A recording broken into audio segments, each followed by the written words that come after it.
This is Ceruti, by the way. His up? lovely wife is in. Thank you. Oh, this will be a good one because you guys both live with women. Nice. All right. Girlfriend moving procedures. Gentleman of the Alliance. 28, 5'10", 180. Adult league soccer player with minimal gym stats. Although I've started going the past few months. Pickup comp is Trey Burke with a lower field goal percentage in the paint. That's not good. My girlfriend, also 28, and I've been together for almost a year. The topic of her moving in 2024 has been thrown around informally. This impending move-in has become a topic of conversation between my friends and I, as this is the first serious relationship I've had. The main concern is that she's lived at home since college and not moved out at any point. While I believe this is mostly due to her working a lower-paying job, which she loves, the fact that she hasn't moved in with her sister, friends, or anyone else the past 7 years is something I, as an only child, find odd. I'm independent and enjoy being alone, but also feel ready for her to move in at some point in the future. She discussed early on in our relationship possibly moving in with her sister who owns a house, but a recent inquiry into that possibility led her to saying that she, quote, hadn't thought about it recently. This leads me to think she would only move out if it would be to live with me at this point. What's the best way to approach the situation? Does this seem like a warning flag to any of you guys? Open to any and all feedback on how to approach this. That doesn't seem like it's that big of a deal.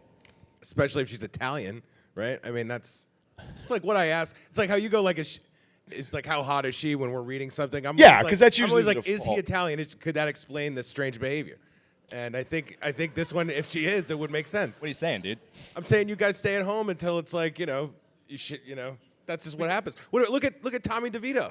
That's totally normal. And So this is all because lot of Tommy DeVito. No, You think but if I'm she's saying Italian. a lot of America was like, what the fuck? That's so crazy. And then a lot of America was also like, yeah, I know. Like, he hasn't found the one yet. That's why he's still at home. That sounded like a chicken cutlet situation more than it was a lack. I mean, if you're the could be. quarterback of the Giants, you're probably going to meet a few women. Yeah. That's usually historically how that position works. What about you? What, from the beginning? How I moved in?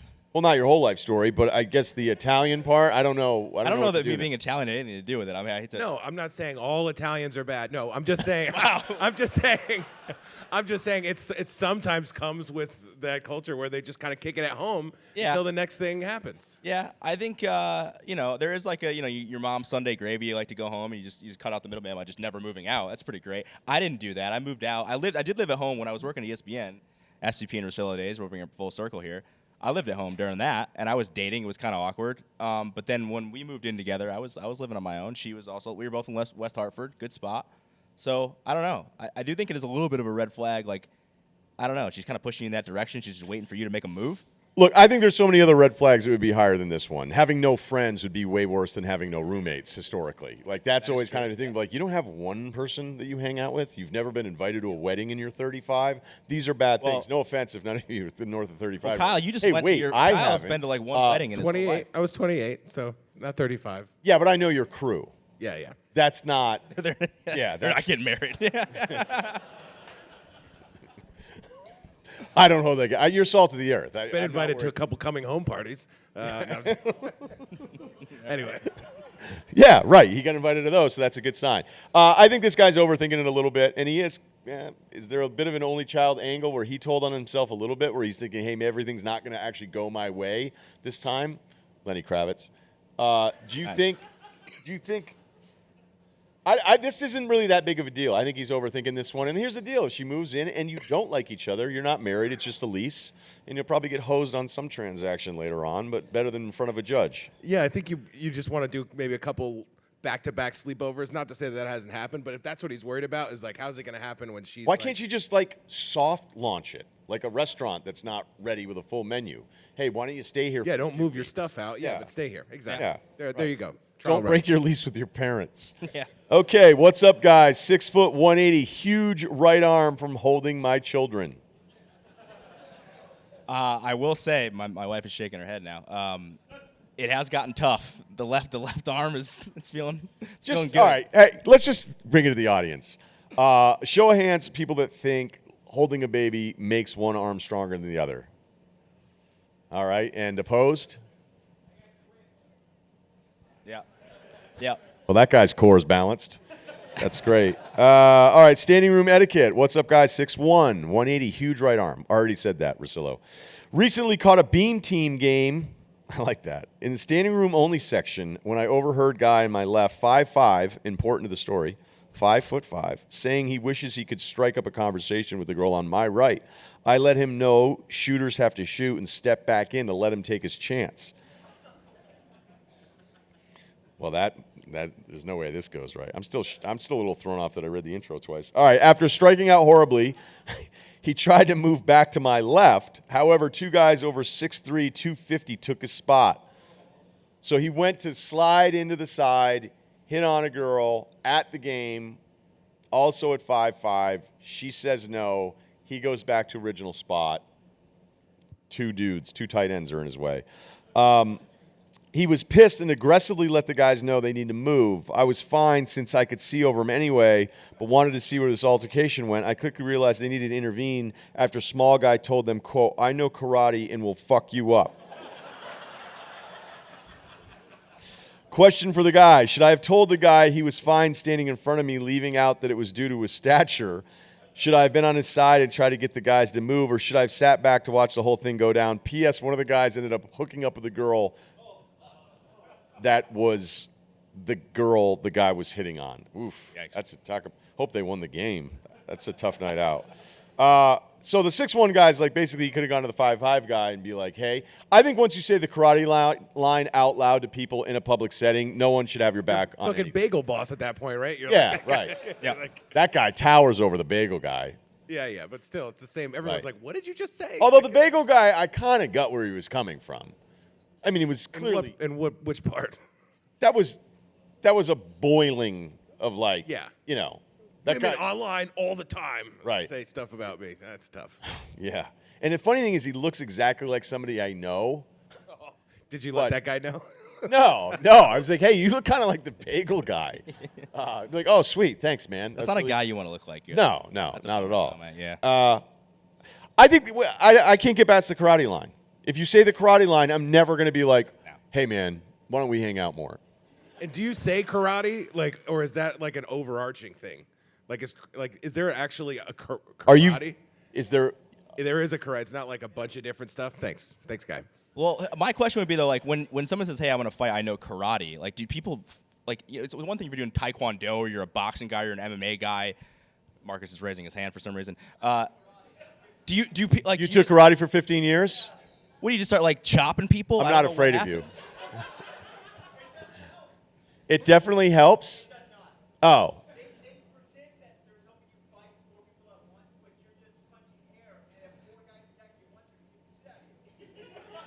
I think most disciplines are going to lose to 4-on-1, although we've already covered this topic.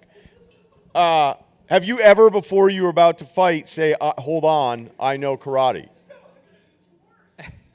I don't think anybody that's actually tough would say, hold on, are you aware of my disciplines? Are you sure you want to do this? Yeah, are you sure you want to do this? Because I think I'd be like, now I'm definitely sure. You're messing with a purple belt, so. Right. Look, this guy's night sucked, and I think that's where the comment, much like the bagel guy, it wasn't about the other guys. It was about the girl. It was about everything else. And who knows? Maybe he had the Kings under.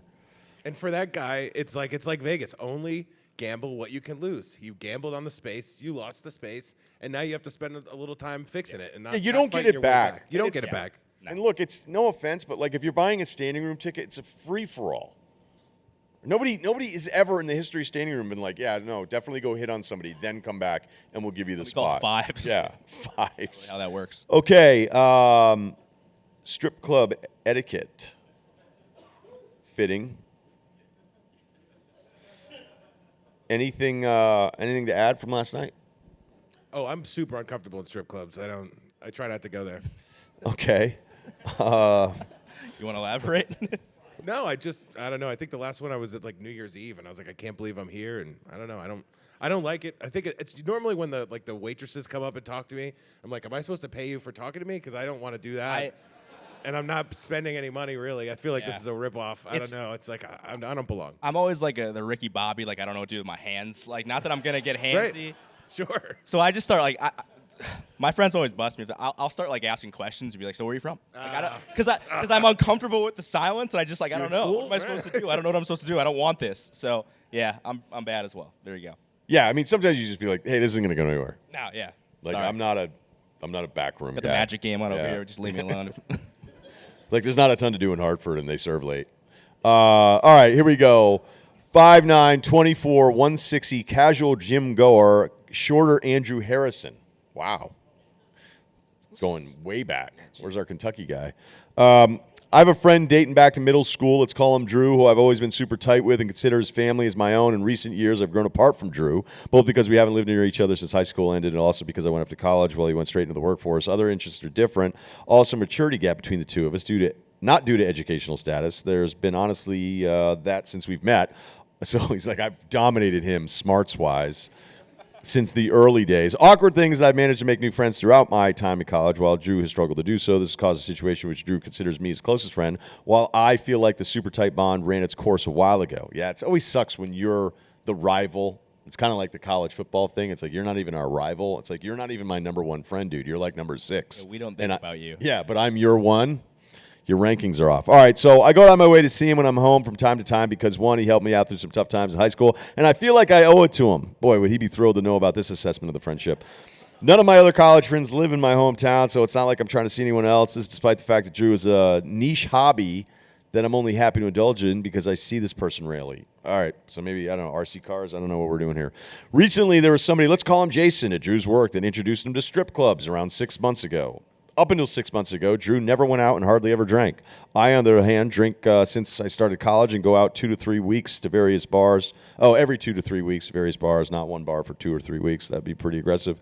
Sports bars, we got it. I've never been to a strip club and frankly don't want to for a variety of reasons, an exception of friend's bachelor party whenever that time comes. But for Drew, I'm happy he's loosened up, even if it's not my place of choice. Now comes the issue. Drew and Jason had a major tiff 3 to 4 months ago and don't talk to each other anymore. So now I'm back to being his only close friend. Drew, however, still wants to go to the strip club and doesn't want to go by himself. That's actually kind of good that he knows Can't that, go solo. like, oh, Drew's here again. We're not open yet, Drew. So he's been wanting us to go with him. Last time I came home, me and Drew were hanging out, and some of the time I wanted to go back to my parents' house and sleep and call it a night, and he would not stop insisting on going to the strip club a few blocks away. He kept it up for 30 minutes. But I held my ground, got home, even though the whole ordeal made both of us annoyed as fuck at each other. Ever since, he always brings it up, calls to pressure me, and calls me a wimp about the whole thing. I internally have just tossed and turned on whose side I'm on through this entire email. Drew's motivation for wanting to do the strip club as opposed to the bar is that he's had luck with talking to women. I want to sell that guy 15 years of karate lessons because he's like, what the fuck? Massive error. Bad luck talking with women. I thought he meant, I was like, they usually are, as we've just covered, pretty friendly when you walk in. But in the non-paying deals, he's had bad luck talking to women. Our emailer says the same for him, but that's another email. At least at his strip club, he feels connected to women there because they want his money. So he does like the attention, which is kind of the whole fucking point of the industry. How should I handle this? Am I being a wuss about it? Should I give in? Look, anybody that's ever gone through like a weird social phase, like I've always been pretty popular, so no. No, like when I moved to high school and I transferred in, it was like a weird deal. And then I've had different times, like you move to a new town and whatever. But like, you know how whether it is you or it's a sibling or somebody you're close to, you just know like in certain ways socially there's a bit more of a hang up. And maybe it's just as simple as them being shy and it's not there's some massive diagnosis.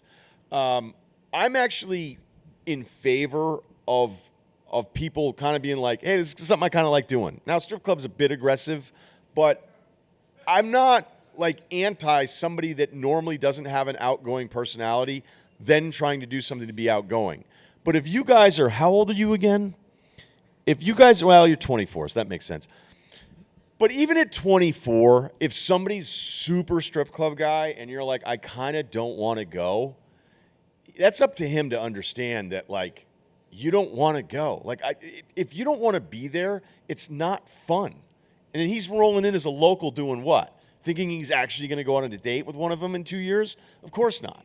Yeah, guess who's not going to be the weird guy in that equation? The guy who doesn't want to go to the strip club on a regular basis. So I think you're kind of fine and just let your friend be. Like, if he wants to go solo, I guess. I know he doesn't like doing that, but he's got to learn because it's not up to you to, like, hold this guy's hand at the strip club because he wants to go so bad. Yeah, strip club guy, every single one of them, you give them an inch, they take a mile. So you can't even be like, well, you can't even like check your watch and see what time it is. It just has to be straight no. Because if that guy sees an inch of daylight, he's like gonna try to go to running through that wall. Yeah, it's gonna ask you every time. Yeah, should we? Oh, come on. And like, then he'll like lay low for like 2 hours and then try to hit you when you had a couple drinks. It's like, no, dude.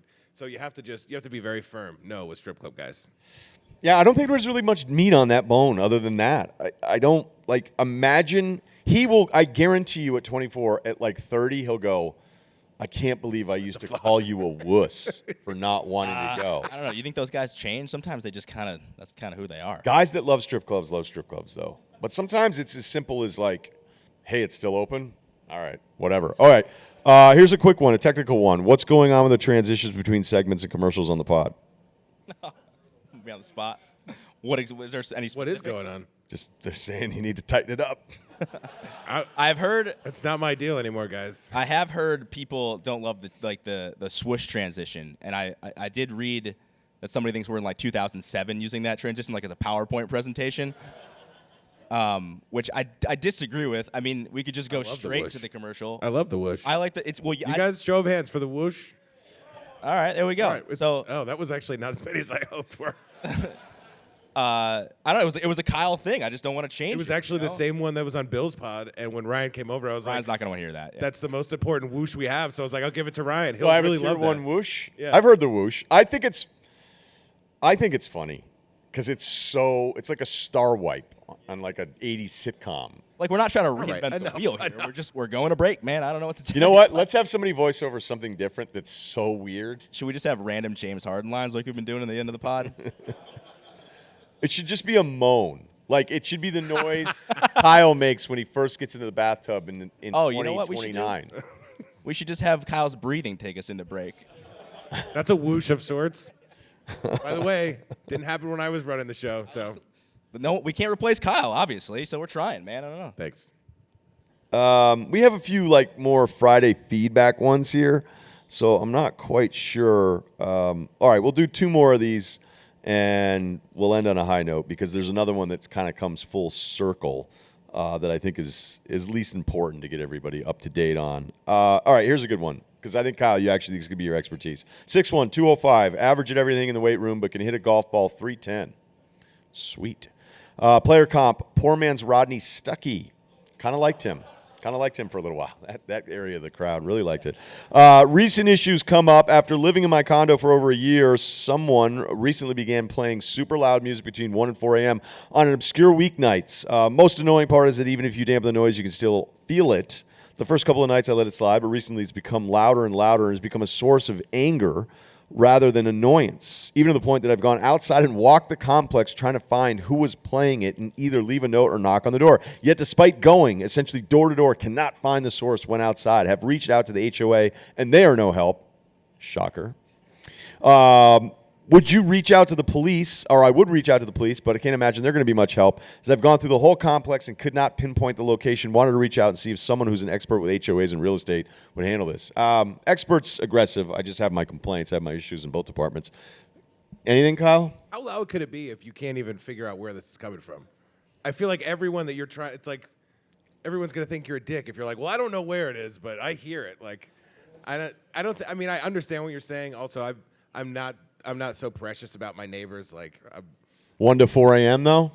I mean, I sleep weeknights. Yeah, I think it would be fine. I can go to sleep though. I could go back there and go to sleep. Right. I was thinking about doing it while you were doing the long question and answer. I was like, could I? Wow. No, I'm kidding. So it was a little long, is what you're saying? I'm not going to be the guy that tries to knock on doors for this. I can't believe I'm saying this, but is this perhaps where Facebook community comes in for an HOA? I was going to say, can you ask around? Do you not know anyone else? Is there equipment? Is there like spy equipment? Could you just put on headphones and like have one of those things? You're just sort of pinpointing the sound waves. That'd be fun to order. Sure, if it works. Like, would it work? Like those Ghost Finder shows, but just for the music, I guess. Some guy. Did you see the Ghost Finder where the guy was convinced it was making him drink whiskey? I saw a clip of that. Did you see that clip? That was great. I just wish those shows would be like, none of this is real. right? You got I that. thought There's a little meter just going. We don't Plane really know what it repo is. was real. I was heartbroken when I found out that plane repo was not real. I mean, none of those shows are like. I don't want to. I'm not telling you like Santa Claus. Why are you looking at me like that? I watched like 9 episodes of it. Do you know how dangerous plane repo would actually be? That's and what then to have- I was glued to the TV. I was like, how do they keep getting away with this? Reenactments. I'm coming back next season. All right, last one. Remember when we talked about the roofing nail situation? Oh, Yes. Right, so to catch everybody up on that, we had somebody email in just a recent show where he was like, my neighbor's a dick.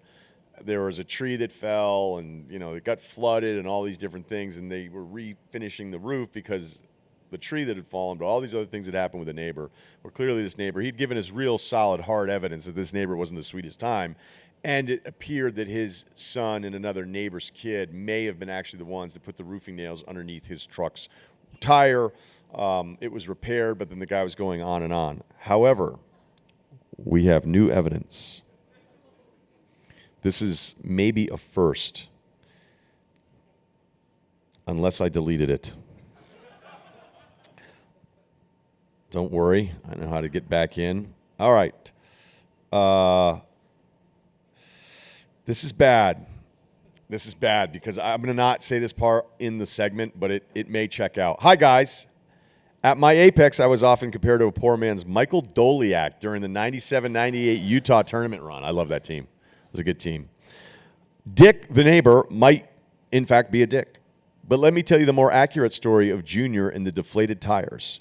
After hearing the story of the emailer asking whether he needed to pay his awful neighbor Dick the $90 because his son placed roofing nails behind the neighbor's tires, I could not help but wonder if I live in the same neighborhood. About a month ago, our neighborhood had a rash of postings on Facebook and the Nextdoor app asking about flat tires with roofing nails in them. After some digging, it was discovered that a young male punk was purposely placing roofing nails behind tires, and it happened more than once. To further substantiate my wonders, a home in the neighborhood did have a tree fall on the house. The emailer did mention a tree fall on their house.